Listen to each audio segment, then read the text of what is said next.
Patel. It's a pleasure to follow the Right Honourable Lady, because I think it was somewhat inevitable that this debate was going to become partisan as quickly as it has, and she has reinforced that.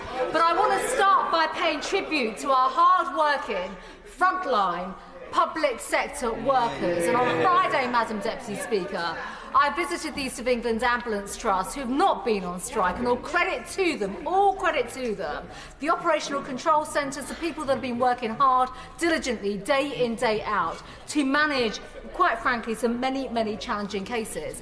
Now, this House and members will understand the particular interest that I have when it comes to operational frontline workers, particularly when it comes to the police, who cannot strike, but also fire and rescue, and also border force officers.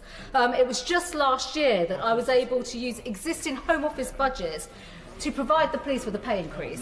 And by the way, that was a 5% pay increase overall across the board, one of the largest settlements in the public sector, because I accepted the recommendations from the police remuneration pay body. And in fact, the Right Honourable Member for North West Hampshire is in the chamber right now as well, who oversaw that. That funding was vital, because we do believe on this side of the House in our frontline public sector workers, and giving them the resources and the working conditions where they can do their jobs, but also within the affordability of the government's financial envelope, and that is incredibly important. But I will give way, yes. I thank the Right Honourable Member for giving way. Is she aware that Secretary of State's own colleagues, the Transport and Education Secretaries, believe that this bill will not solve the strikes?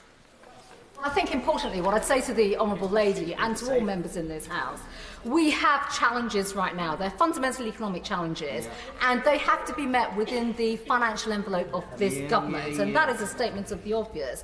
But at the end of the day, the government does have a responsibility to ensure that certain levels of service, rightly so, are provided in key sectors and in our public services. The public expect that, and the government has a responsibility, I would argue, to oversee that and ensure that these levels of services help to protect and safeguard lives, keep our country safe, support the economy, ensure that the British public, the silent, hard-working majority, can go about living their lives in the way in which we all want to see. And I'm afraid the current wave of strikes and industrial action obviously is concerning the public, but is counterproductive, quite frankly, when it comes to delivering public services. We've seen the level of disruption that has taken place, and it cannot be right, Mr. Deputy Speaker, that in the 21st century, our great country and our economy is put at risk by strike action in the way in which we are seeing that. We've seen it on borders. Border control is being weakened by strikes.